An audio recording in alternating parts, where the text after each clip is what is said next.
Take it to South Africa now, where the situation on the streets is reported to be calmer after President Ramaphosa ordered the deployment of 25,000 troops into the provinces of KwaZulu-Natal and Gauteng to quell the worst rioting and looting the country has seen since the end of apartheid. 72 people have died and more than 1,700 have been arrested since the jailing of former President Jacob Zuma on charges of contempt of court.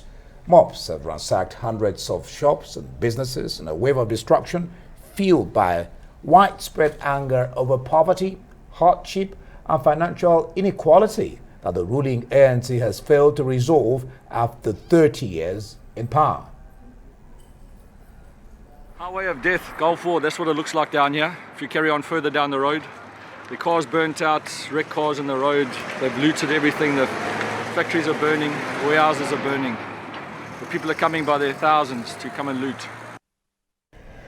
Well, let's cross over to South Africa now and speak to our Rise correspondent, MXOLISI Masango, who's monitoring events on the ground there. MXOLISI, thank you so much for joining us on Newsnight. Well, we do hear that the alleged instigator of Unrest South Africa is in custody. What can you tell us about that? Well, of course, the security cluster, or rather the minister in the presidency, came out a couple of hours ago to just touch base with the media on the government's efforts to try and curb or stop rather the unrest that we've seen in the country over the past few days. And they've come out to say that one of the 12 alleged suspects who are believed to be behind what has been termed a Zuma anarchy in the country has been arrested this hour. They did not, of course, give further details on who the person is, but went on to say that they are keeping a very close eye on the other 11 remaining suspects, and they're hoping to make arrests in the next coming days.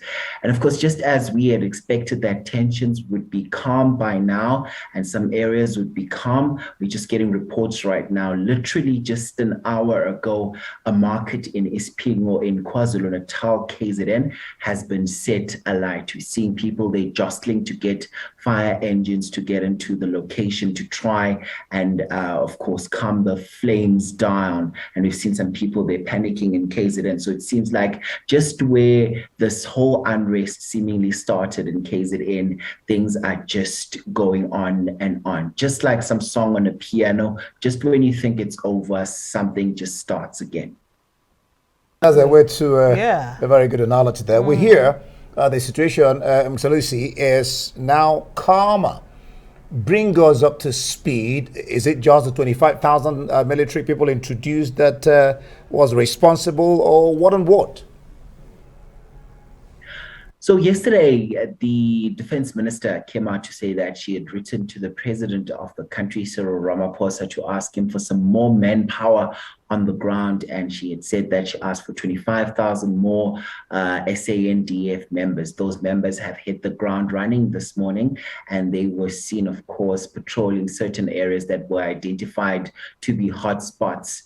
Interestingly enough, we're just seeing now this market that we just spoke about in Ispingo and KZN that is in fire. I've been told that there have been no SANDF members that have been identified there right now, as we are also seeing that they're still waiting for the fire engine to come. So it would turn out that as it is right now, as the conversations we've been having throughout the week, members of the police force have been overwhelmed, which is indeed why they have decided to deploy members of the South African National Defence Force who are now on the ground. So hopefully we don't really get any reports of them being heavy-handed on the ground, because we've seen this throughout the break of the COVID-19 virus early last year, when members of the SANDF were deployed to communities. They were accused of being heavy-handed, and where we've seen people being handled very roughly by members of the SANDF. But now common sense is that members of the SANDF are not like the police force. They are trained to be combatant. They are trained to be, very heavy-handed. So putting them in the communities right now is a last ditch by government to see whether or not they can calm tensions in our communities right now. That the deployment of this 20,000 troops in addition to 12,000 reserve troops, is it further complicating issues, or is it making any positive difference at all? And I'd like you to address how this riots will, further exacerbate concerns about COVID-19 fight. Absolutely. I mean, we've seen how in most areas in the country, COVID-19 vaccination attempts have been, slowed down, if not being brought to a complete halt. Certain areas, there were reports of how some members of the elderly were afraid to head over and get vaccinated because there was literally looting just a few meters away from where they were getting vaccinated. And there were some security concerns that were raised by the Gauteng department, the Gauteng Premier yesterday, David Makura, saying that they'd had to stop vaccination in certain centers because of security concerns. Today, we've seen some of those vaccination areas opening up, but of course, they were under security guards today. And of course, we've seen some SANDF members in some of those vaccination centers. President Cyril Ramaphosa rightfully put it also in his speech when he addressed the nation about the unrest a few days ago, saying that it's the looting and the unrest and the violence in the country that have slowed down our efforts to ensure that people are vaccinated as quick as possible. But yesterday, registration for another age group opened in the country, and we're seeing people heading back to the vaccination centers. And this is, mind you, at the height of the third wave of infections in the country, which is a cause of concern, seeing that a lesser number of people are getting vaccinated due to what we've been seeing, the looting and unrest in the country. Just briefly, has the government, the economic impact of this implication is quite unquantifiable. But has the government said anything about helping businesses affected get back on their feet? Anything like that?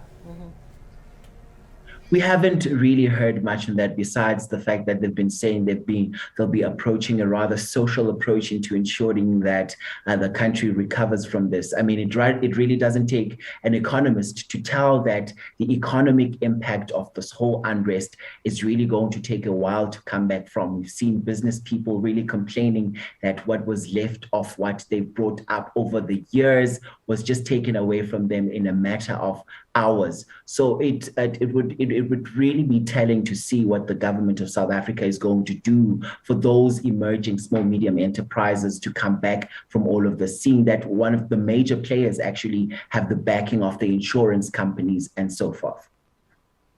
All right, thank you so much. MXOLISI MASANGO, their correspondent in South Africa on the looting and rioting.